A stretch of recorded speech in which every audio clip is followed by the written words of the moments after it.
কুকুরকে যখন সৃষ্টি করা হলো তখন তাকে বলা হলো যে সে হবে মানুষের সবচেয়ে বড় বন্ধু, কিন্তু সে খাবে মানুষের উচ্ছিষ্ট এবং তার আয়ু হবে 30 বছর।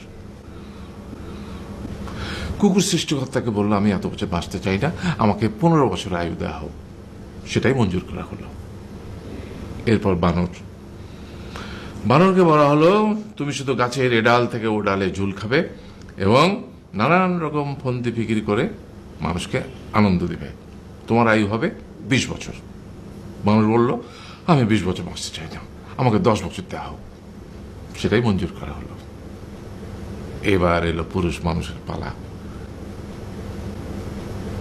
তাকে বলা হলো যে তুমি হলে প্রাণীকুলের মধ্যে সবচেয়ে বিচক্ষণ এবং বুদ্ধিমান, সেই জন্য তোমাকে প্রাণীদের শিরোমণি করা হলো এবং তোমার আয়ু হবে